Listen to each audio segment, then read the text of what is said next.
good. It's good.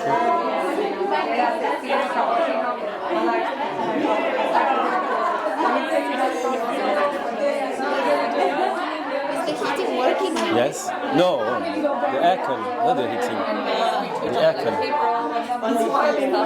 Yeah. You want to turn it off? We can, huh? Hey Tim, how are you? Good, how are you? Not bad. Ready for the... Yes, I think we are. Welcome. Tu vois, Spanish time. 7 minutes. Ah, on n'est pas là sur ça demande. Hein. Après, quand tu commences trop tôt, ça ouvre la porte, ça te dérange et tout. Tu vois, t'es obligé d'attendre, quoi. C'est l'adaptation. C'est bien.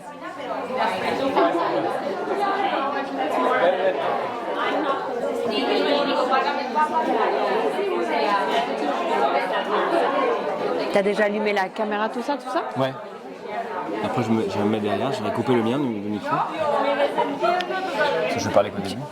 Parce que toutes les 30 minutes, tu dois arrêter, relancer. En fait, le fichier doit être tellement gros, ça doit être genre 20 gigas, qu'il doit s'arrêter et reprendre pour... tu veux me faire un signe et puis je... Non, mais ce sera quand t'arrêtes. Ah, d'accord. Je vais rappuyer sur le bouton et ça repart. D'accord. Non, toi tu fais ton truc, t'inquiète pas. Après je me mettrai peut-être là, je vais voir. J'ai mis ces chaises là, au moins tu vas pas t'asseoir toi. Non, je pense pas. Moi je vais naviguer entre là et là. Tu veux que moi j'appuie sur les boutons? Non, je vais le faire parce que j'ai énormément de slides, mais il y en a plein avec des micros animations, putain que j'ai un truc. Ah oui, d'accord, ok.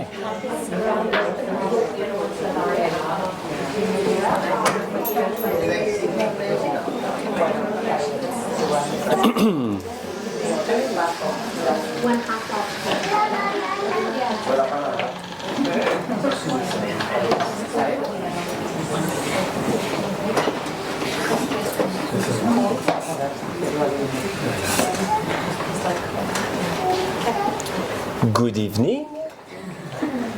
Thank you for coming tonight. Thank you for Solange to come from all the way from Switzerland. Today is the 10th anniversary of Nido. What does it mean? It means that we opened not in September. We had a delay on the building work 10 years ago, and our very first students, full-time, we had 8 students, but they were not full-time, was Gabriel, which I used to change nappies. I like because now he has a little moustache. I really wanted Solange to come on the anniversary. She's part at least of my Montessori journey. I think it was before we opened the adolescent program, I did the training, the 12 to 18 AMI training. And while I was studying, I really wanted to find some scientific proof of that methodology. Once and for all, there you go, it's working, and these are the reasons why. And I was researching and I found Chloe, I can't remember her family name. It was Marshall. Yes. And she redirected me to you. Then we got into contact. She thought I was a Spanish man with a high level of French. Remember? And so I decided to come and visit her. She works in she used to work in the research department of the Lausanne hospital. So I went there. I went to visit the school her mom was working in back then, and then I went to see the lab where you're working, and you explained to me the research you're doing. I was not ready, but that day Solange had something ready for me, which was to do the same way that she does with the students, which you will explain later on, an MRI scan. So she told me you will go into this machine, which I've been before, maybe some of you have been there, for about 40 minutes. Was it, ladies? The one important thing is that we're gonna study your brain, and I will do a 3D scan of your brain, which I'm still waiting, got lost. The very important thing is that you should not fall asleep. But I was really tired that day. So I did have a 10-minute nap at the end. But more seriously, I believe the work Solange is doing is fantastic. not only because of Montessori, but I think I personally believe it's fascinating, and she's here tonight to talk about it to you. Thank you. Thank you. Thank you very much for being here, and thank you for that amazing invitation. And actually, it's also more or less my 10 years in neuroscience and Montessori research. So I will share with you my own journey with Montessori and neuroscience research tonight. And I hope that it will sparkle in you the same passion I do have for that work, and understanding how children grow, how their brain works, because actually they do not process information as we do as adults. And this we have forgot. And the more we use these neuroimaging tools, the better we can gain and understand how they learn and how they develop, and how we could nurture that development at best. So, I will tell you the story of errors and how there is so much value in making mistakes. Actually, when you do an error or when something unexpected happens, it does trigger wonder. Suddenly you're like, oh, what happened? And wonder is a wonderful word because it's a noun. It's something absolutely, it's a feeling, and it's something that you observe that is magnificent, but as well surprising. But it's also a verb, meaning that it generates an action. And the better you are in this state of wondering, it's something that you cannot stand in. You have to move and you have to go away. And that's life. That's the process of life. You never stop. You're always in movement. And it all starts with errors. So my first wonder was, as a school teacher, I used to be a Montessori school teacher long time ago. And I was observing these children learning, being curious, having agency of their own story at school. They were their own protagonists. And that was completely fascinating. So then I was starting wondering, but what is happening in their brain? We have to understand. And that wonder from a noun became a verb, and I had to move on. So I went back to a bioengineering school in Switzerland back then. I finished my master's thesis with I was really passionate about human beings, and I really wanted to learn more about brain, but in that process, I discovered the stem cells. Stem cells are cells we all have in our body that can have a full potential and that will become whatever you want. It all depends on the environment. And at that stage, something again came in my mind. It's they have potential, and what you give in the environment will define their fate, their destiny. And at that same time, my first child was born, my son, and having this baby in my arm, I could observe that I could feel that there was potential, and depending on the different places I would go, his reaction would differ. So then I was, again, what is happening? What is the environment providing?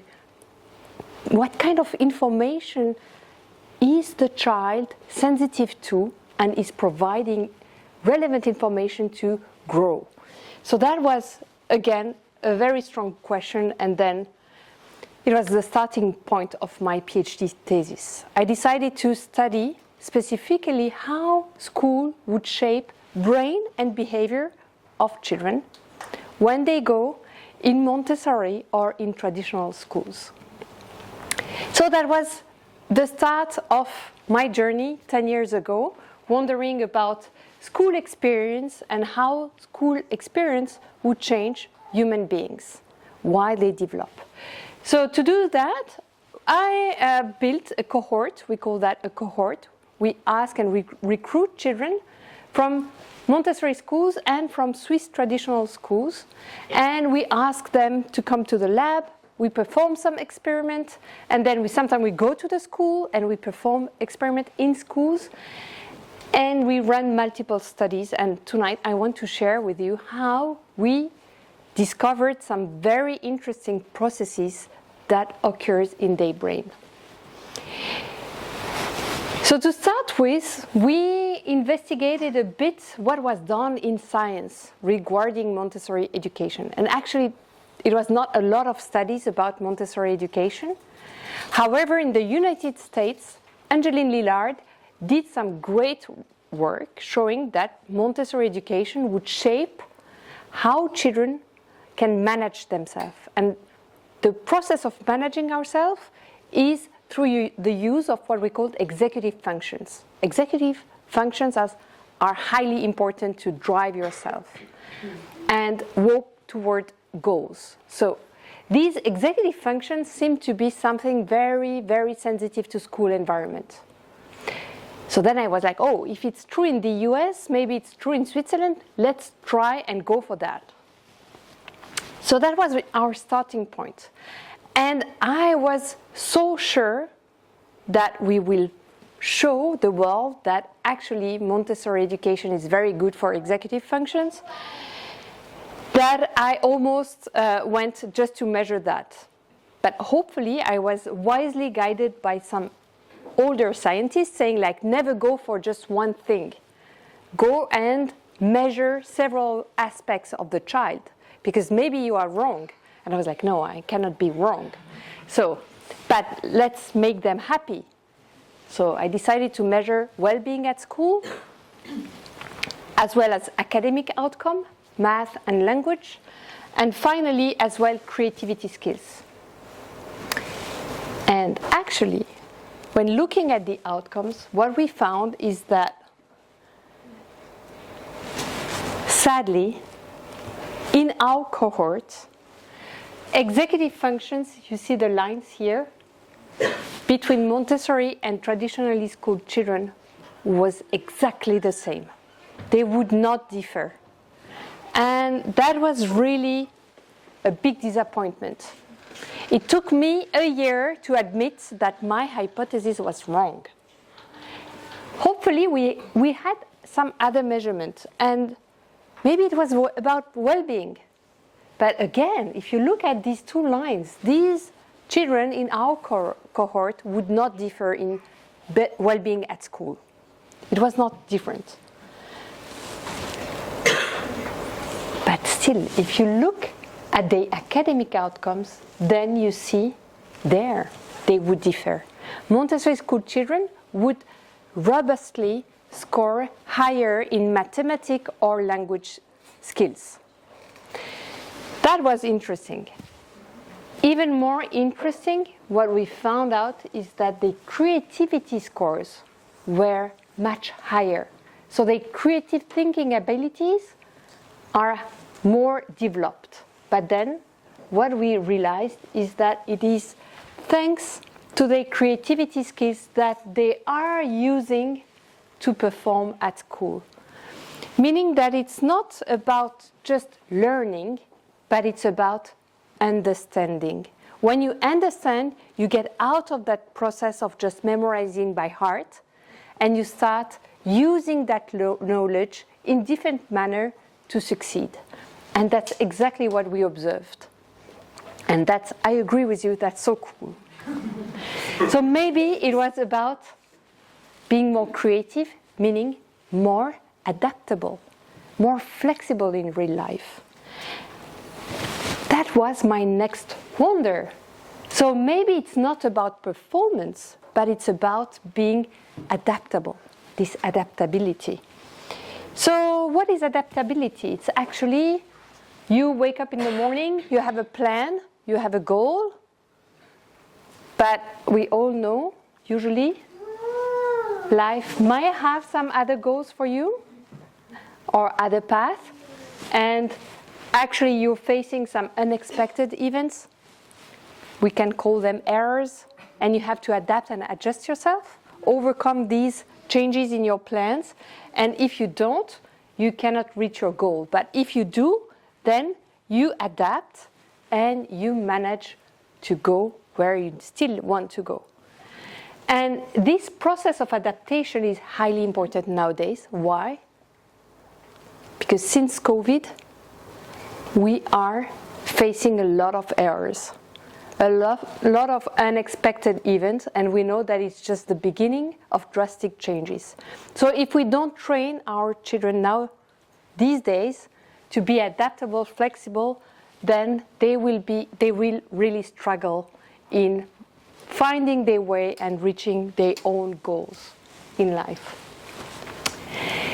So no worry, because we are all well equipped and all born with a wonderful brain, and deep inside the brain, there is a structure called the anterior cingulate cortex that is exactly dedicated just to help us just perceive when there is a mistake, signal the mistake, and help us adapt and adjust ourselves. That's the main goal of the anterior cingulate cortex. Saying like, wait, there is something wrong going on. Slow down, you have to integrate new information. You need to collect data, repeat the experience, and then you will just adapt. And that is, of course, a very complex process, but it's also as simple as that.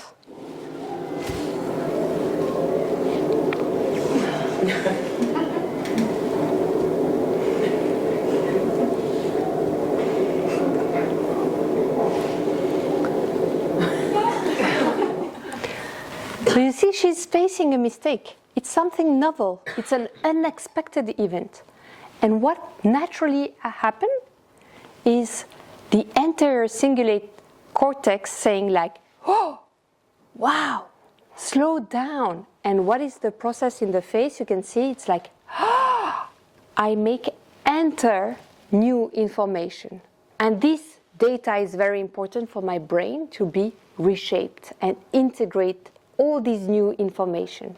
And you can see and observe any human being surprised would have the pupils dilate, open wide, the mouth. But of course, as adults, we have learned not to open the mouth anymore. We just look like. But young children, they would still like and have this flow of information getting in. It also widens the ears and the nostrils, so more sensory information can enter and reshape the neural connections. That's learning. If you don't have that step, nothing from the outside world would enter and be integrated in your brain. So wandering is just amazing. Making mistakes is just the starting point of a new story. And she does it naturally. She will repeat the experience. We need a lot of repetition. Why? To get different point of view and have an accurate neural model in the brain. And one day she won't be surprised anymore. She will pass by a mirror and just don't react. And it's the same for us. Usually, normally, we don't react when we cross a mirror. But it does happen sometimes. If you go and you cut your hair very short, then you might have a time of learning process going on again.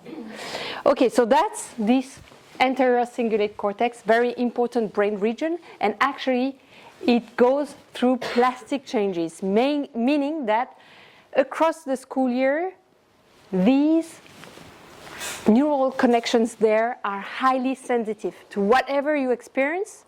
When you are 6 to 12, especially, then the brain will just be shaped accordingly. That's plastic changes. It's like baking. You have a dough, and then it's going into the oven. And it will go, this brain structure will go in the oven for almost 6 to 10 years. And at the end, neural connectivity is done, and that's how we react as adults. As adults, when we face mistakes, we have automatic reaction because our dough is baked. For children, it's still plastic. It's still not solidified, so it can still be reshaped and changed, and actually it's experience that will give direction to the dough. So that was my main thesis question. How would school experience that completely differ in how they train children to face mistakes in Montessori or traditional schools? Actually, in Montessori schools, the way errors are provided to children really differ from traditional environment. First, you have time. You don't have stress. You don't need to be finished in 1 hour. You have time. So you give an important signal to your brain is you can go for long-range brain connections. It does take time. If you don't have time, the brain favors short-term neural connection, very short one. So you have no pressure of time, then you have to find out by yourself. You have a self-corrective material. No one will tell you what is correct or not. You have to find out. Go and get and try and find. But also you don't have grades, punishment, or reward, so you don't have extrinsic motivators. You do it for yourself and for the pleasure of finding out. And finally, from the social perspective, you are surrounded with peers of different age, so you won't compare yourself as easily as when you have peers from the same age, and you're not competing because everyone is kind of working on different tasks. So that's completely different when you have to deal with mistakes. So the first question we worked on, so that was exactly the machine you came in. Yes. So we got a lot of children coming to the lab, and we would look at their brain activity and how they would react when making mistakes. And we used a simple school-based task. Okay, you would do math in the scanner, and children have to say, is it correct or is it wrong? Just simple calculation. What we did is we looked at their brain whenever they did a mistake or when they responded correctly. And we compared. And what we observed is that Montessori school children, whenever they do a mistake, they start connecting brain regions that say, oh, you are wrong. Then go and get the tools to solve that. They go and they connect their prefrontal brain regions, which is where we have tools to solve our problems, these executive functions, and they start connecting their brain regions to problem-solving area. That's one learning strategy. However, when we compare with their peers from traditional schools, we observe a different strategy. For them, whenever they are correct, what happened? They start saying their brain say, oh, you are right. Just go and memorize that correct answer. It's another learning strategy, is when you start not solving your mistakes, but remembering and memorizing your correct answers. And we really observed that the brain regions were starting wiring, really building path towards the hippocampus, which is the brain memorizing region, saying okay, whenever you are correct, memorize. Which is exactly mirroring what is asked to Swiss students in traditional environment. It's about memorizing a lot of things for the tests. So if you train that, then the brain just optimizes that process. On a daily basis, if you ask children to solve their problems, what will the brain do at that age? It will just do whatever you are asked on a daily basis. Problem solving. So it's about learning how to think versus learning how to learn by heart. But there is another dimension. Most of us, most of the adults, are afraid of being wrong. Are afraid of being wrong, of dislike making mistakes. We have what we call an affective reaction. And Usually it's automatic, so you don't decide for it, it's just reacting. And you can see, because if you are wrong once, you can observe yourself, how do you react? Are you welcoming that mistakes, or are you like, it's not my fault, or I disagree, it was not me, it was because? Then that's all excuse-making process. It's just showing us how we do react to errors. And this was shown in many different labs around the world, and we just replicated that study using a task where you would come to the lab, I would ask you to perform a game, I would make sure you do mistakes, because that's what we do. And whenever you do something, I will ask you, just the next step, I would ask you to classify a word as negative or positive. For example, war. Is it positive or negative? War. Friend. Holidays. Vacation. Flood. Anger. Conference. Should be positive. So then, that's what we did.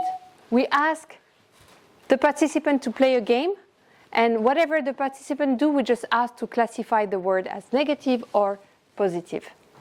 And here you will see my colleague, Emeline, doing the task, and you can see that each time she's wrong, she has this automatic reaction. What does it mean? It means that the brain has already made an association that being wrong is bad. It's not something good. This is so strong that whenever she makes a mistake and she sees a negative word, she will say like, it's negative, very fast.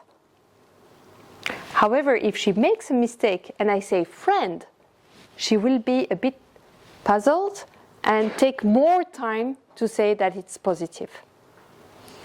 That's called the cognitive bias. And many adults around the world have this negative reaction and negative bias for errors. We have replicated that result in adults. As you can see here, false alarm means error. The reaction time is smaller, so they are faster at classifying negative words. However, when we ask children, independent from the schooling background, we ask traditionally schooled or Montessori school students to come to the lab and they play the same game, they would not have this bias. For them, being wrong, making a mistake is not bad. It's not good, it's not bad. You see, it's equal. Meaning their brain hasn't built a connection between mistakes, bad. There is no judgment. For traditionally schooled children and Montessori school children, being wrong is completely equal from an affective perspective. However, when we observe children from traditionally schooled, we observe another pattern. You see, the reaction time is much faster whenever they do a correct response. Meaning that their brain is building a neural connections between I'm correct, that's good. That's already a judgment. Even positive, it's already creating an association between my action and what I'm told by the outside world. My action receives a judgment, and even if it's a positive judgment, you see that it's already creating some imbalance, whereas for Montessori school children, they don't have this imbalance pattern. For them, being wrong or being correct is neither good nor bad. There is no judgment. However, for traditionally school children, you see that there is already some association made that tend to be a reward. If I'm correct, I will be told that it's good. And it's good to positively reinforce what we want to observe. But actually at that age, the brain is so plastic for extrinsic reward that it is perceived as a reward. Even if it's just word, we tend to reinforce some pattern of thinking rather than just keeping the child free of growing their own judgments. And why is that actually? It is like this because at that age the reward system is part of the dough in the oven. The reward system is all the path, the neural connection we use to put value on what we do. If you came tonight, you had to invest energy in your brain, which is called ATP. That's the form of energy in your brain. You have invested energy and you are hoping to gain more information that you will benefit from. We are always computing to gain. That's how the brain works. We invest and then we have rewarding feedback. At that age, the brain is always in training mode. It doesn't know yet where it's worth investing. And all these processes and computations are going on at that age. So if you start training that reward system, that value-based reward system, so if you do something good, I will tell you you're someone valuable. That's extrinsic motivation, and quickly the brains get it, that it's a fast reward. Whatever comes from the outside doesn't need effort, and I will get it. However, if you provide more time to the child, that the child has to value by themselves what they do, it takes longer time, more effort, but at the end they train the intrinsic reward system rather than the extrinsic reward system. And we used a type of data to look at these neural paths, which are called neural connections. We can really now have someone in a scanner for 20 minutes, and after 20 minutes we can really see all the neural connections. And from these neural connections, we studied exactly the reward path.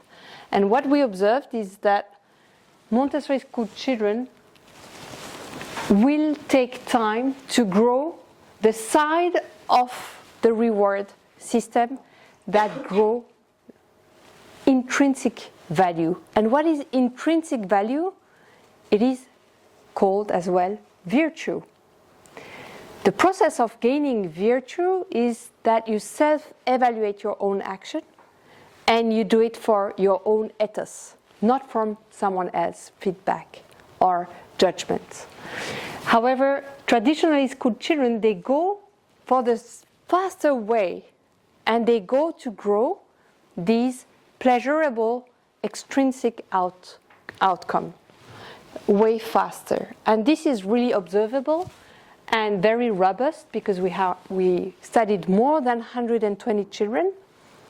Plus, we have followed them up several years later, and that comes to be very true. So it's just to understand that actually their brain is highly sensitive to all the type of rewards we will use, being grades, being food, or being words. And we should be wise enough, as the self-corrective Montessori material does, not to interfere with all the building of the child from a psychological point of view, about how can I value my own effort. If I invest that effort and I receive that amount of outcome, that's fair. If you start grading, then you might invest that and receive a very good grade. And that's the drama of highly skilled children, for example. They have to work very little and they can have very rewarding feedback. Whereas those that struggle more, they have to invest a lot and they have a very little reward. And that's when the feeling of injustice can grow, rather than having this intrinsic virtue base that whatever I invest, I will get it, the correct outcome out of it. If you come and take children beyond the age of 12 and you start grading their work, it would not have the same effect, because that system is completely mature, so it's not plastic anymore, it's not sensitive, and they wouldn't say, I am bad, they would say, what I did is bad. They could dissociate who they are from their action. At that age, they are just not dissociating who they are from what they do. So then we decided to study also the social dimension, because you can imagine if children are trained in a social environment where they have to interact with a lot of social diversity. What is social diversity is different point of view than mine. So here I will ask you to do the experiment they did in the lab. Actually, you will see a video. That's a morph. She's very angry. In 5 seconds, she will be super happy. So you have to raise your hand as soon as you think that she's not angry anymore. Are you ready? 5 seconds is very fast. You just raise your hand. She's not angry anymore, but that she's not like. No, that's just that anger is over. Okay. When anger is over, you raise your hand. Are you ready? Okay. Let's start.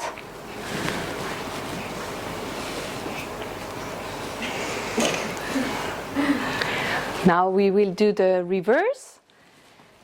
He is super happy and he will become very, very, very angry. A bit psychotic, you will see. But your job is to raise your hand as soon as you think that happiness is over. Ready?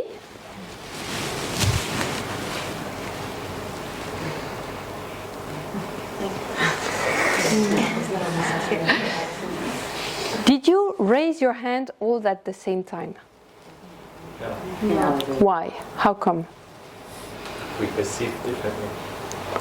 You perceive all differently. Why? How can we don't have all the same perceptions? Because we have different experiences.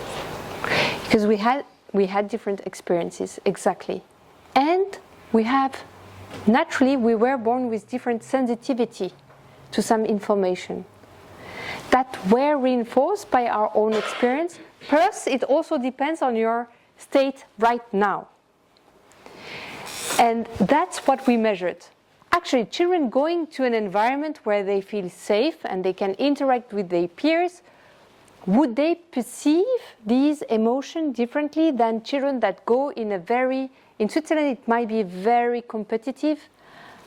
As of 8 years old, it starts being graded and you have these, it's not clearly stated, but still you can feel that there is a lot of competition going on. Whenever there is competition, then you don't feel safe the same, because you know that others might be a threat, or they might laugh at you at one moment if you're wrong.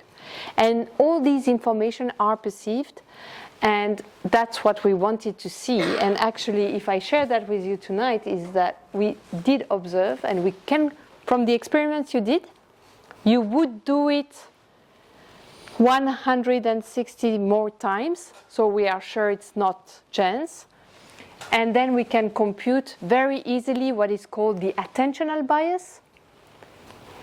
Were you someone looking longer at negative emotion, or were you someone looking longer at positive emotion? Positive stimuli, and that's called an attentional bias. And it's quite robust, actually. If you do it once, this experiment, and you come 2 days later, I might find exactly the same, because that's something that we are very shaped and very oriented toward more positive or negative information. And we observed that Montessori school children, they would train, kind of be reinforced in the positivity bias, meaning they would look longer at what is positive in the faces, while traditionally schooled children in Switzerland, they would look longer at what is negative in people's faces. So it is very important because at that age, actually, they are shaping all the emotional processes, not only regulation, but also how can I perceive my social environment. And they start realizing that they are part of a group. And even more interesting, that this group and these other peers, they are children as well, but they do not think as I do. And that's completely fascinating for them. Why? Because it's perceived as a mistake. We look similar, but still you're not thinking as I do. Their brain is like, ooh, novel information, different errors. So they thrive for that. And at that age, they need to check to what extent is the other different. So how do they do that? Endless speaking. Have you observed these children? And they would not stop. Why? Because they have to explore not anymore the physical environment. You know, the young children, they have to feel these mistakes from a physical world. So they have to go and touch again and again and again to make sure what it is, how it is. And now it's exactly the same process, but they have to explore a non-physical environment that is the other mindset, the other thoughts, the other ideas. And I have to go and explore the boundaries. If we prevent that process, then they have the illusion that there are limits, instead of just understanding that it's something more flexible, and it's called boundaries. And you can play with the boundaries. When there are limits, you grow fears. And that's exactly what we can observe through multiple different experiences, but this is one of them. When you are focusing on positive stimuli, then your attention is very wide, and you can play with all the information. Whenever you are stressed or afraid, then your attention is just shrinking, and you will focus on just what is possibly dangerous. And that's important because once you have made a lot of experience, it will eventually, at the end, shape your way of perceiving your environment more globally. And it's the story of a glass half full or half empty. So that was another wonder. Wow! Imagine maybe learning to deal with errors on a daily basis at school might be the way to grow a flexible mindset, a flexible way of thinking, which is called actually creativity. If you are not afraid of being wrong, then certainly you are not afraid of generating yourself errors. And that's called real creativity. Creativity is not the process of replicating something you have seen before that was fun or nice, but it's the process of letting something from inside coming out. And that can be very scary unless you know that errors are just nice. Nothing to be afraid of. So that was the next step. For that, I went to the US with a neuroscience of creativity specialist, expert, to this time try to connect how the performance of children in terms of creativity, how their creative mindset would relate to their brain activity. And what we observed is that consistently Montessori school children would score higher in creativity, so they have higher creativity skills. And actually why and what we observed is that their brain regions signaling that there is a mistake, there is an error, is way more flexible, doesn't show hyperactivity, is not in a state of, wow, there is something going on, be careful, be careful. Not at all. It's very more relaxed, more flexible, so then it can really let the flow go. And what is called in the flow is this capacity to connect your brain regions that assemble ideas together with the regions of your brain that have the tool to bring them into life. And these are normally antagonist brain systems that start connecting, and that's when you are very creative. You let your spontaneous ideas organize randomly, then you pick up one good idea and you transfer it to your toolbox, saying like, okay, now try it, implement it in real life. However, if you are not comfortable with that process, you will not let them discuss together. You will interrupt that. And that's exactly what we observed in traditionally schooled children. In Switzerland, what we observed is that children tend to interrupt that discussion.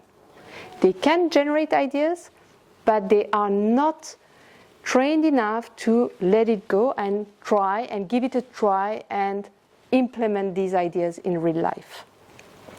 And it's called inflexible brain network activity. It's when it, instead of just flowing around, it starts being a bit too rigid. So how can we train that? Remember, these children, they have to talk. They have to discuss to understand the world, to increment their understanding of the world around them. So they discuss a lot. So we investigated how their language would help them memorize and understand and create. And for that, there is a very simple task, and you can give it a try once at home. For 1 minute, you record yourself while naming as many different animals as possible. So it sounds very easy, and everyone starts like, oh, I will master that. And we all start with cat and dog, and suddenly we're a bit stuck. There are no novel words coming out. Why? Because actually, your brain networks, you have reached the end of your neural connectivity in one direction. So you have to jump to a new network. And just by letting children speak, we can reconstruct how they have organized information in their brain. For most of us, the neuron cat and the neuron dogs are very close. Why? Because we have experienced cat and dog in a very close area a lot of time. So each time you would have seen a cat, your brain would have said, like, the neuron cat would have said, like, cat, and at the same time there was a dog, so the neuron dog would have started talking as well, and they were like, oh, but we are always discussing together at the same time, let's connect, so we are more efficient. That's how we start growing representation of the world. So cat and dog is very close in most European people. However, lemon, the neuron lemon, would be very far away, unless you have called once your cat or your dog lemon. That's the only reason why you would connect your neurons very closely. So we ask children to name and label these animals. Ratel, girafe, lion, ornithorynque, chien, chat, hamster, requin,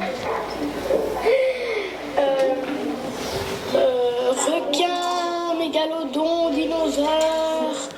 So that's all in French, and it lasts for 1 minute. But you see, sometimes they are stuck, and you have children that would stay stuck. And you need flexibility to say, oh, I don't have any more ideas, I have to jump back and go in another direction. And that flexibility, we can measure it while reconstructing how they have organized information. And we can see how they would travel information. Fast, are they efficient? Do they connect many words together or just one? Is just cat and dog only related to each other, or is cat related to leopard or to other animals? I'm very bad in English in animals, but you see the concept. So we could compute how they would travel information, how is that information organized in memory, and what we see is that Montessori school children, they tend to really have this flexibility in the network organization. They have deep knowledge, meaning deep is that one word is highly interconnected to other words. So they don't have one experience of one concept, but they gain multi-perspective on one. So the more they can interact with each other, the more they will gain flexibility in that organization, and the more hands-on and real-life experience they have, the more they understand that it's interdisciplinary and not just one direction only. So that's how they grow their knowledge, and that's important because the more you have an interconnected network and flexible network, that's the pattern of very creative people, but also those that are open to new experience.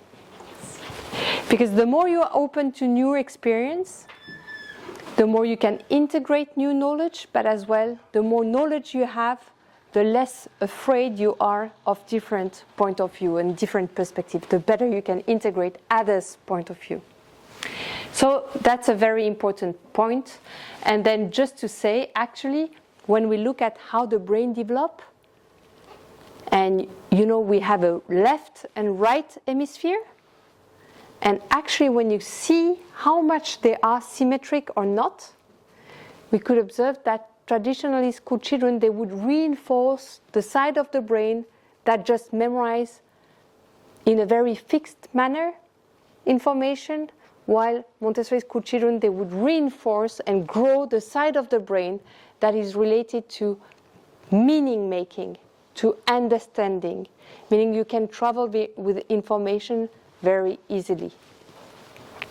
So it's just to say the way they learn, if they can make sense of it, then it's really more flexible and they can reuse it later in life. So then it led me to the next wonder, maybe just the fact of being in this type of social environment where there is a lot of diversity and they can just discuss and explore is powerful. So for that we have, because sometimes you struggle and what happens is you observe and you get information from other human beings. And people that have this capacity to go and ask for help learn way faster than people that try on their own alone. So that was why we started doing that, exploring the social dimension of learning, and for that we went in schools actually. So you see these tools here.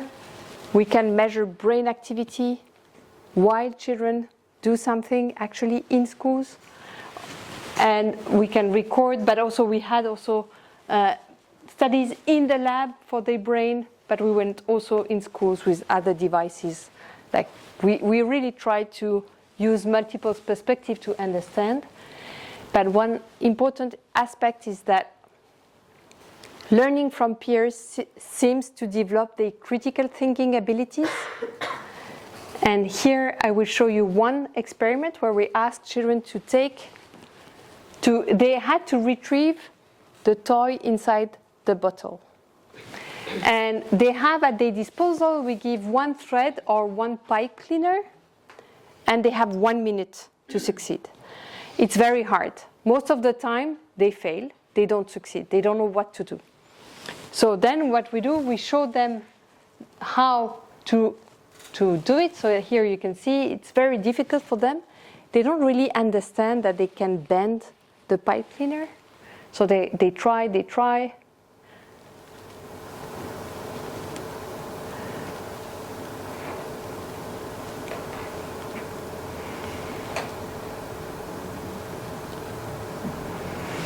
And usually after 1 minute, we show them how to use a pipe cleaner, make a hook.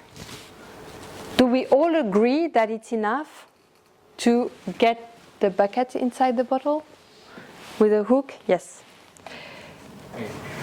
But we want to have fun. So what do? We add a loop. That's completely useless. We agree it's useless to have a loop. And the real question behind is, will children over-imitate? Will they replicate even if it's not needed? Or will they understand and extract the information that they need? And we show the children adults, like it's either adults that show them the trick of doing a hook and the loop, or it was children showing them the solution. Half of the children have seen an adult, the other half of children have observed a child. The question is, if it is a child showing them, will they less over-imitate? And that's exactly what happened. What we have observed is that if children observe a child demonstrator, they will way less do something that is not necessary. So the question is, why? Are they scared of being told off or disobey, or maybe they don't understand the process but they just trust the adult, that sometimes they don't understand us but they know we show something that they have to learn? We don't have a clear answer yet, but we asked Montessori school children to do the same task. And we showed them only the adult this time, and you can observe that for them, even if they observe an adult, they will way less over-imitate, even when it's an adult. So Montessori school children have this capacity to identify what is needed and stick to it, being a child or an adult showing them. So they are less sensitive to this over-imitation tendency. So the question was, maybe observing another child, maybe we are highly random for children. Random in a sense that we do a lot of things they don't understand and they don't get. But maybe when they observe another child, it's less random. The child is doing a lot of similar things, except one or two. So that's maybe better identified by the brain. So that's what we tested here. We asked children and adults to come to the MRI scanner, and we asked them just to observe a lot of small videos. Here you have an example of daily action, brushing teeth, for example, in a very usual way or in a very unexpected way. And here you see it's also daily action. It's just unexpected how they do it. And we had a lot of action, and they randomly observed adults or children doing these usual or unusual actions. And what we have observed is that is just specifically for children, not for adults, observing other children doing unexpected actions, so doing something a bit weird, was clearly identified by the brain, by this anterior cingulate cortex, saying like, whoa, that's novel, that's different, that's a mistake. However, when they observed an adult doing the same actions, unusual actions, the brain would not be activated similarly.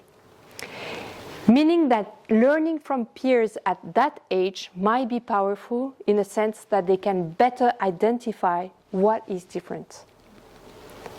We do so many different things, they cannot see clearly what is to be learned, whereas with no words, they can do it from a peer. So that was something very interesting, because it's maybe just also the social dimension of learning that is adequately nurtured at that age in Montessori environment. And I'm not scared of questioning others, of disagreeing with some actions others do, especially adults. So maybe that's autonomy. I am capable of having my own thoughts and ideas, and I know they belong to me. So meaning I'm also maybe more conscious about myself, who I am and what I think. And that's what we tested lastly, not far from here in Barcelona with Gustavo Deco, how self-consciousness develops in children. Because if you think of Montessori education, it's very interesting to see that the more the child grows, the more the child gains autonomy and capacity to self-direct their own action and thoughts. So does the environment. They give more degree of freedom to these children. They can master themselves, so they have more freedom. However, in Swiss traditional environment, it's the other way around. Children enter an environment, they are very free, they can go for play, for activities in a very free and open-ended manner. However, when they grow, they are restricted in their degree of liberty. They are asked to sit down, to do what the teacher asks, to perform according to someone else's decision. Whereas in Montessori environment, the more they grow, the more they make their own decision and they follow their own path. So you can see it's a reverse process. Either it's really following up this idea of growing in autonomy or going more like performance according to someone else. So actually, we can think, if we take back our dough, maybe, and that was the research question, maybe in Swiss traditional schools, when you have little dough and not very high self-management and self-monitoring abilities, you are evolving in a very large plate and growing and then having this plate that's shrinking instead of having a plate that grows with you, might impact how your brain is perceiving information in a conscious manner. And we can measure that with a very smart system that Gustavo Deco here in Barcelona developed. Is looking at brain activity, so your brain is always active, always doing some work. And sometimes it does work, it happens in everyone, in a way that you can really, if I would record it in one direction and then looking at it in the other direction, I would not see any differences. It's like this movie. You won't be able to tell me if it's going forward or backward. Can you tell me when it's going forward or backward, you see? Not really.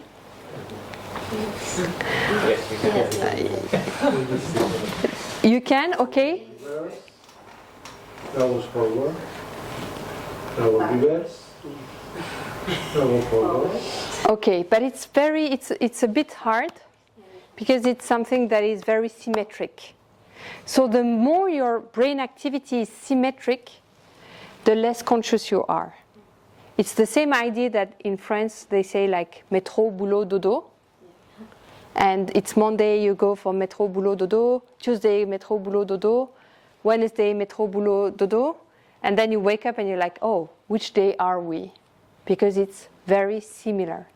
So it's the same for neural activity. You can have very symmetric patterns or less symmetric patterns. So this now, I guess everyone will agree on what is forward and what is backward. So you see it's less symmetric. It's very clear what is one direction and what is when it's going in the other direction. So you could see the same with some neural activity. You could see it in one direction, but then if you try to reverse the story, it's another story. So imagine children going to school and Monday, it happens to be one story. And Tuesday, it's another story. because they had these 3 hours of work and they went in one direction and then in another and so on. So the question was, would their brain activity with age be less reversible? Would it be looking more like this story or more like clapping hands, like very symmetric? And what we see is that the more, if you increase the degree of liberty of the child, so as they grow in autonomy, and you provide them space to explore and be responsible of their action, then of course the story is way less reversible. They are conscious of what they are doing and they keep being engaged in what they are doing. If you go the other way around, then gently, by the age of 8 years old, the neural activity start to be very symmetric. So they are retrieving the active engagement because they are more asked to be passive. So again, the neural activity is just mirroring what is trained on a daily basis. So maybe they are conscious that they wonder. They are conscious that something went wrong and they want to question it. And they just pursue that path and that process. They are in the process of experimentation. But also we have to understand, and that's a study we are running now, is that maybe having such mismatch might be stressful for children. Having too much freedom when you don't have self-agency is highly stressful for an organism, as much as when you don't have freedom, when you master yourself, and you should have these degrees of liberty. And you can see here, they have exactly the same age and they do the exact same actions. That's amusement. It's not learning.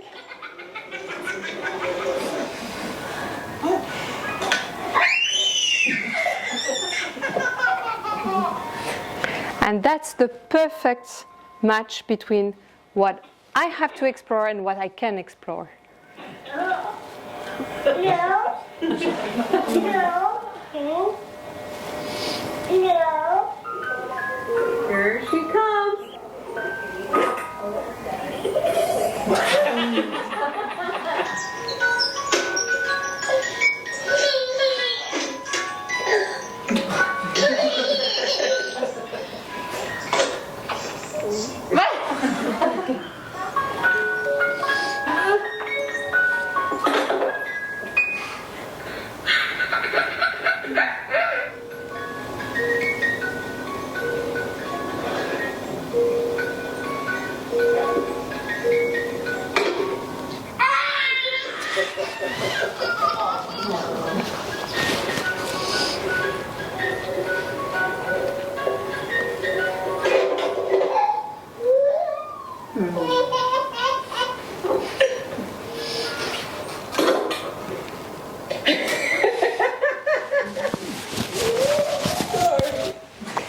So you see that's too much surprise and the brain is not ready to grow the neural connection. So before it was the perfect range, so the child would be like, ou bien, laughing is a process of getting more information.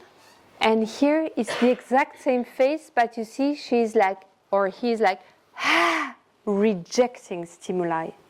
Or crying is a way to reject visual stimuli, or closing the ears is as well.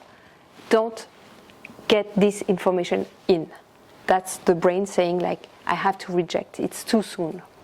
So it's very important to understand how an adequate environment can nurture nature and should follow, liberty should follow mastery and increase as the child gains self-direction. So an environment for progressive gain of self-awareness is the path to be free, because then you don't interfere, you really always are in that process of expanding boundaries. And that leads me to a philosophic conclusion. Education comes from the word educare, which means to bring out what's inside. And I really believe that it's time to go beyond comparative studies where we just compare who's performing best, who is scoring higher at school, who succeeds the test, and so on, which is very like the traditional way of comparing, but really to go beyond and use not these discovering processes where we will separate instead of unifying, and use this reverse engineering approach, which I strongly love with neuroscience, because then we go and we understand the processes, and when we understand the processes, we just uncover, and it's not putting anyone aside or behind. It's just we all grow by this understanding, and it's a judgment-free dynamic. It's an act and state both at the same time, and the more we can understand ourselves as adults, the better then we can let life unfold for others, human beings, such as children. So with that, I want to thank all the guidance and all the great minds that work on these projects, and of course all the students that spent a lot of hours on these data and recruitment and having all these participants that made that work just amazing. And of course all the financial support, because neuroimaging is expensive research, and neuroscience in Switzerland is even more expensive. So, and thank you to you.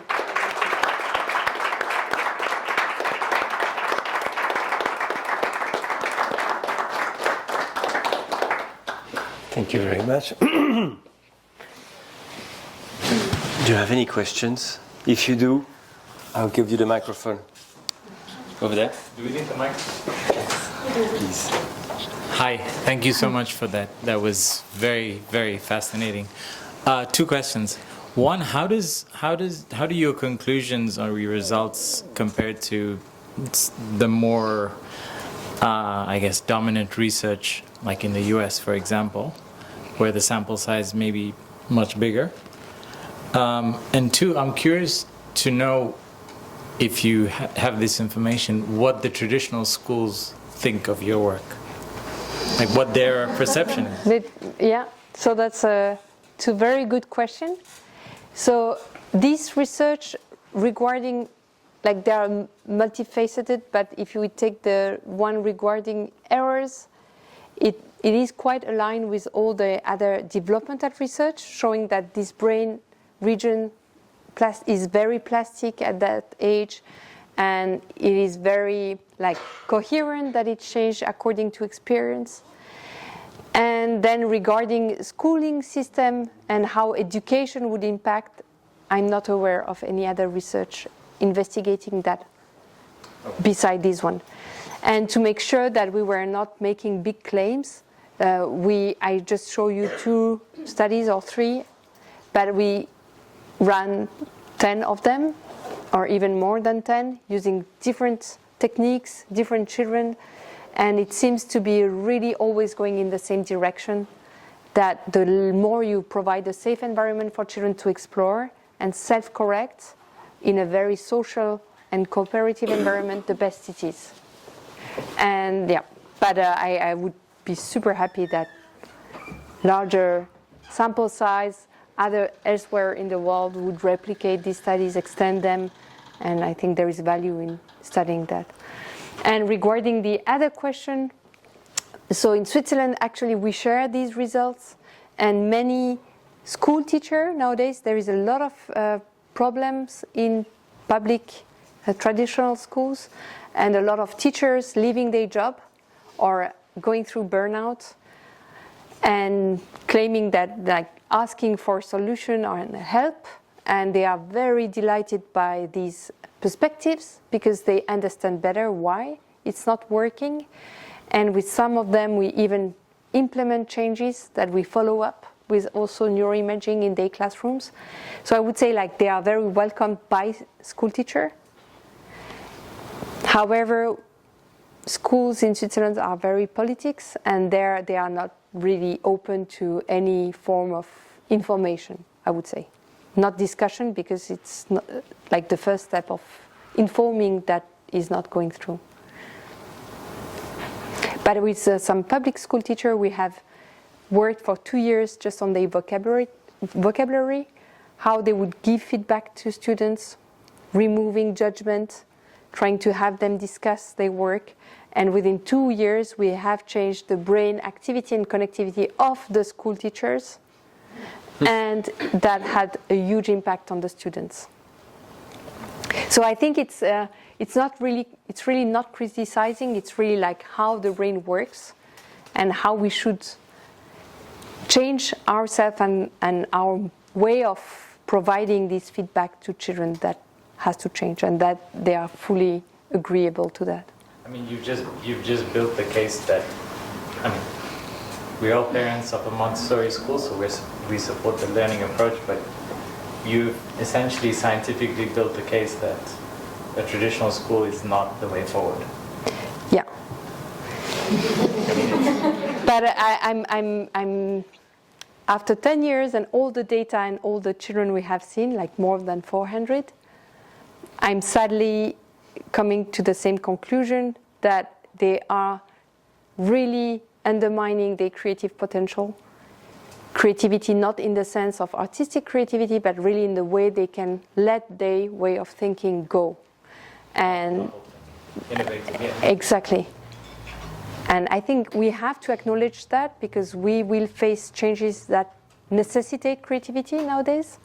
And if we are not courageous enough to acknowledge how it is and what it is, and get out of our own mindset, because most of us and the people taking decision for education have been through that system, so are scared of being wrong, over-imitate, want quick fixes, and use short-term memory, because that's how we have been trained. And if we don't realize that, then we cannot open the door for something different. Yeah. Thank you. Have you heard of Sir Ken Robinson? Yes. Sir. Yeah. He did a great job, like also without Montessori in the picture, bringing that aspect. It's very powerful. Yeah. Thank you. Hey, thank you for the talk. I understand this as in the school, but how do we help our kids at home when they don't have the 3 hours to do an activity and to explore, and we have 1 hour in the morning? And I think, I'm not sure if it's general, but I think the fact that we need to do things and get them done in a time, constraint in the mornings or like in the evenings, it generates more frustration, probably maybe than other kids that are used to orders and times and schedules. He can take half an hour to get dressed, or he can be sitting on the toilet for 45 minutes, even if he wished to. So how do we bring that in the house? You're telling about changing, how the teachers from traditional schools will implement and will say things like good advice for parents? No, that's a very good question. And I think time is a real constraint. Yeah. And so there are two things. Children, how they are at school is important, because they learn how to actually enter knowledge. So they are like processing information to set up processes of thoughts and gesture and being in a group. That's a form of learning, and home is different environment as well. So home is not school, school is not home. That's something important to really get into that big picture. And also, if the child is taking half an hour to get dressed, then help the child up to the point that the rest of the time can be done by themselves. So if they cannot master the whole process on time, then they can master the piece that is doable within the time. That's one way of addressing that. And also, in the word we use, if I tell you, okay, we have to hurry up because there is just 5 minutes left, so do you have any other question? You can feel that you're not in the best mindset to go and get your tools to really think about the next question. But if I tell you, wow, that's great, that was a great question, and we still have 5 minutes, So can you please go and deep inside yourself and think, do you have anything else?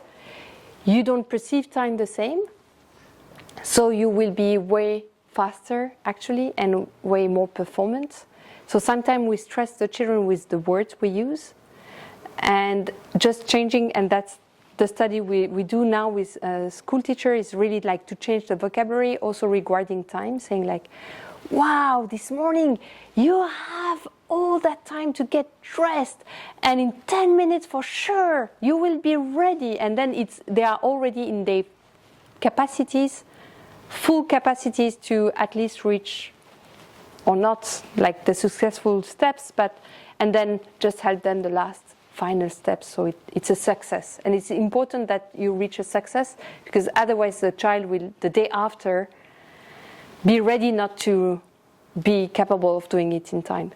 So if each day you do a micro success and you just keep it in a very like, you have time, it's good, we'll so many minutes together, that's enough to have a breakfast, and then actually children are faster than when we want to stress them.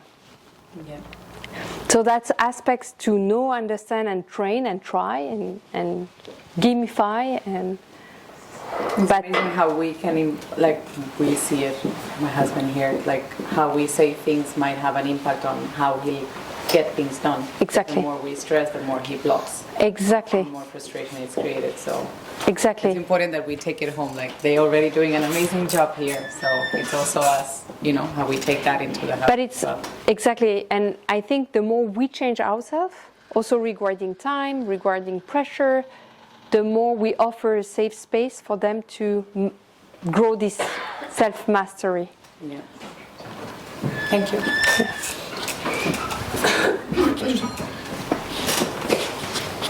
Hi, thank you so much.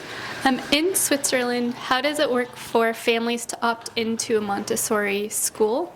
And when you're finding your groups of students, how do you account for that, kind of that funneling into one type of school or another when you're comparing those groups of kids? Yeah, that's a great question. I didn't mention it. In Switzerland, Montessori schools are private systems, and we worked with public traditional schools. So there are biases, of course, especially selection biases, because parents decide for a system versus you go for the regular one. So we asked parents a lot of questions, actually, how they would behave with their child at home, how is their home environment, how much they earn, the type of activity they do they read books about child development. So we had a lot of information about how they would be at school, at home, and we matched them on this information.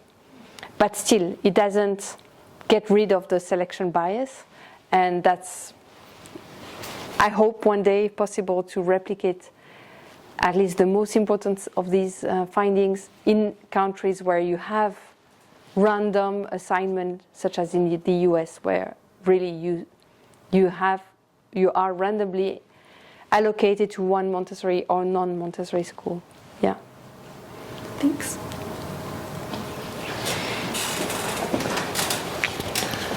Thank you so much. This was very insightful. My question is, I spent a few months working in Amsterdam, and Montessori is very popular there. And I was looking at some of our employees in the company, and some of them were from Montessori schools, and I could see certain behaviors in them, which maybe were, a pattern, or maybe it was just by chance. But you said you followed up after your research, and is there something you found from these children then moving on older in age that, I don't know, Montessori gave them some kind of advantage or disadvantage, really? Is there anything, any observations you have there? Yeah, so now they are all teenagers. We don't have like older than that, but what we have as feedback from parents, because usually they have to transition to another system, it's how accurate they are in self-evaluating themselves. If they do a test, they know exactly if they succeeded or not. They are never surprised or experiences these moments where they are like, oh, I thought I would have 6 and I got a 2. Like these mismatch are less present, and they also know if like they score. A dad told me like, oh, she made a 4.5 in biology, and she was so happy because she told me that was the best I knew I could reach. And she got a 5.5 in mathematics, and he was congratulating her, and she said like, you shouldn't, because I know I could have done 6. So I know I have a margin to improve. And I mean, this degree of self-awareness of where you have to invest instead of just, oh, dad is happy or dad is unhappy is, for me, very important information and valuable. And beside that, many of them said like, oh, I'm very surprised how no one is interacting in the classrooms. When you have questions, they don't ask. And this type of passivity, they are a bit surprised when they change. That's what they say usually. But otherwise, it's also like, not my work, but Angeline Lillard's in the US, she followed up with adults, and they report higher well-being in life, and well-being in the form of, I know I am where I want to be. And again, it's this question, they are not in mismatch with what they want to do and what they do. And I think that's type of very valuable information to understand that if you're conscious about who you are and how you like to work, then you end up in places where you're good at, and then it's rewarding, but self-rewarding again, and it's about the pleasure of doing stuff instead of I have to, or that's because. And in a world that evolves with more like AI and all these changes, having the pleasure, I think we could never delegate to any machine. And curiosity neither. So if they are equipped with that curiosity and self-awareness and pleasure, then they are safe for whatever is coming in front. Yeah. Thank you.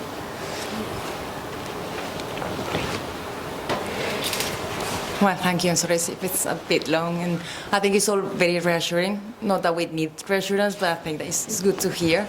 And I was wondering if there's any study in other parts of the globe that they go in the same direction, in other cultures, I don't know, maybe Japan, or cultures that with different, possibly, values or... Yeah, and no. The answer is yes, there are some studies in France, in the US, in Poland and Sweden. That's the most main countries involved in research of what I know. But I agree that going for Asian culture, for example, would be very interesting, also regarding how they value errors or not.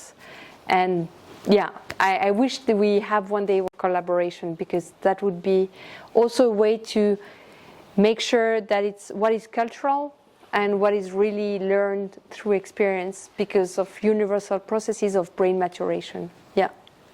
Thank you.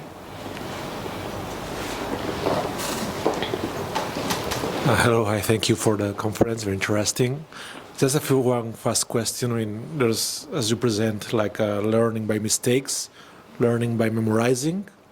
What about combine both methods? Yeah. Because you propose that they are excluded, or? No. No? They are not. However, they should occur and be trained sequentially, brain-wise.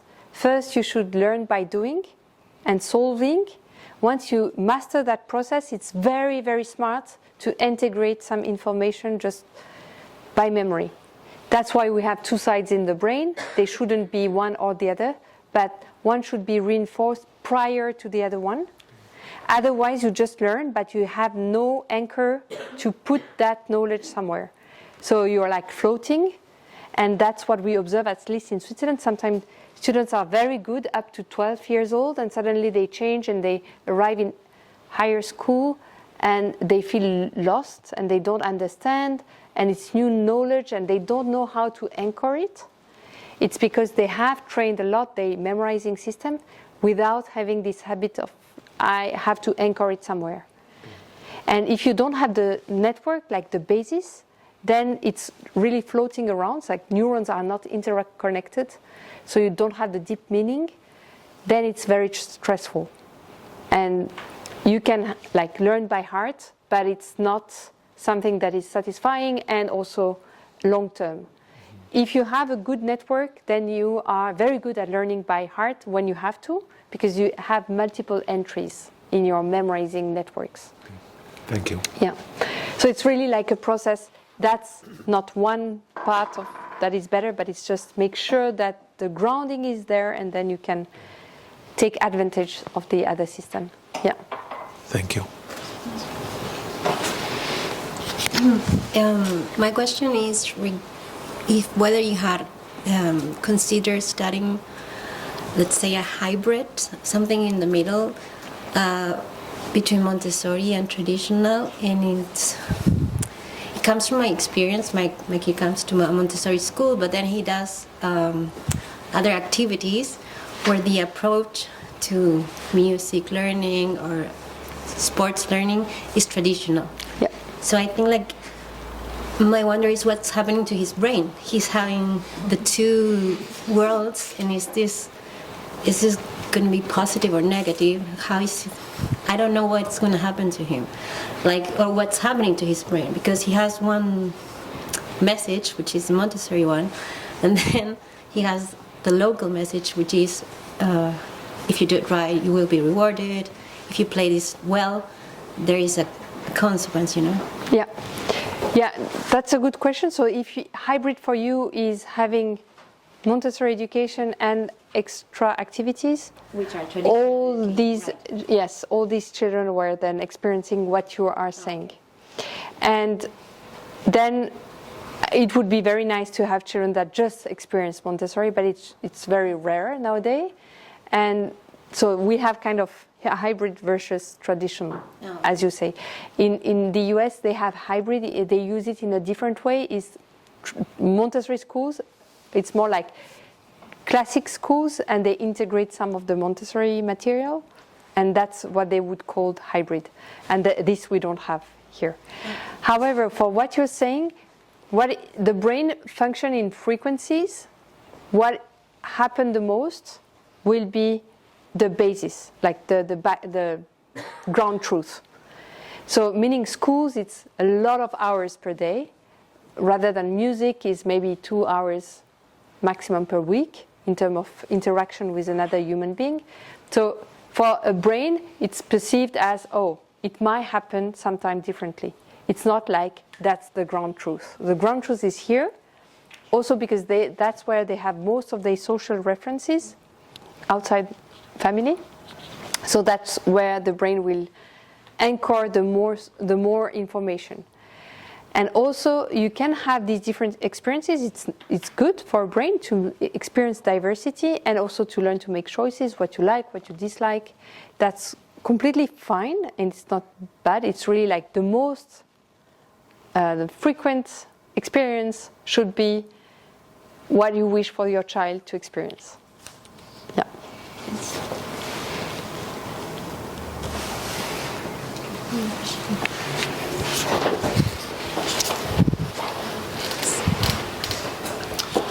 Yeah, thanks for your talk. It was very, very interesting, very nice. I have a question that I was wondering if I should ask or not, but so most of the conclusions that you get are based on populations. For example, creativity, that you have discussed many times. You have two populations of children in Montessori schools and traditional schools. Yeah. And then you run a statistical test and you see a difference. And the conclusion is children in Montessori school are more creative than in traditional school. But then populations are broad and they overlap a lot. Yeah. So, because we are all different and children are different, I suppose that as part of the study, somebody will have thought or questioned whether there are children that because of their nature and experience beyond school, they could do better in a traditional school than in a Montessori school. Yeah, that's very fair, and you're completely right. We study like a group.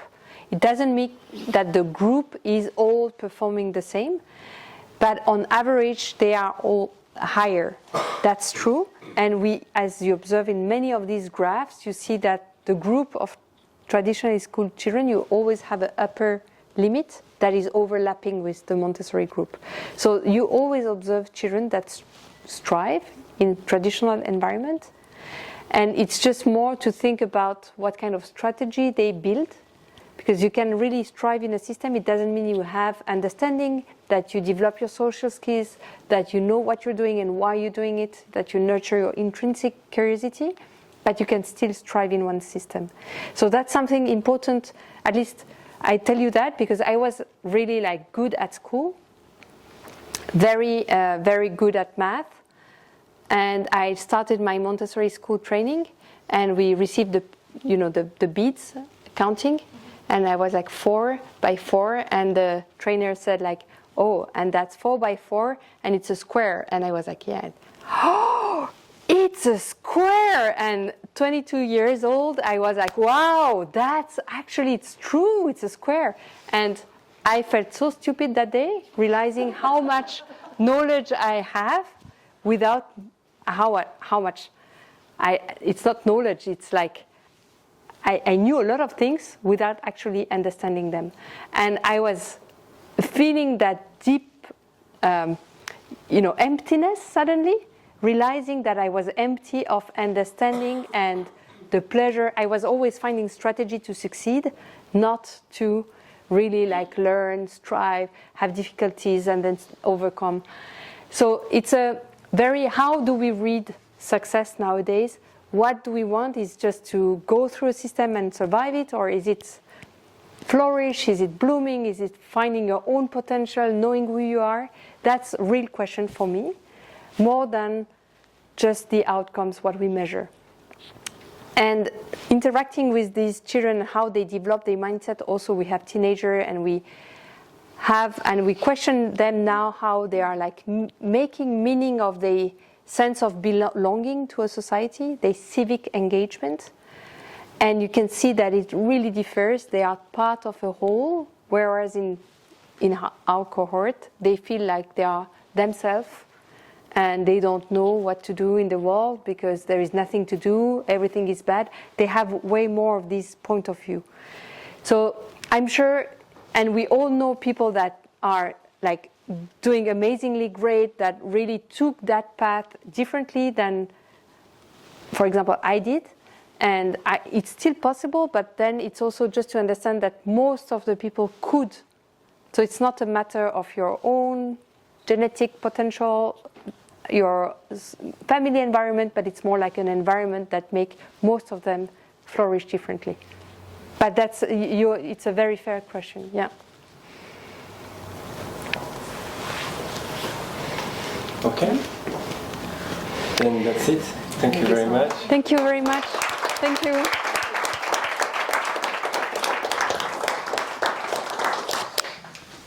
There's a mini croissant, tortilla, drinks if you want. So I'm going to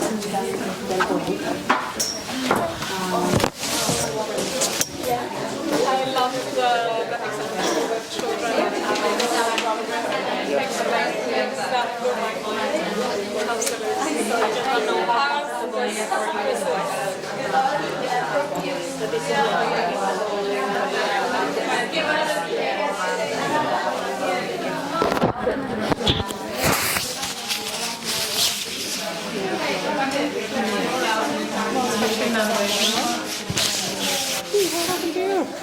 Oh, Met Voldemort. I was running after chasing Betty, Yeah. and I didn't see a branch, so I bumped into a branch yesterday. Yeah, but it's fine. It's just small thing.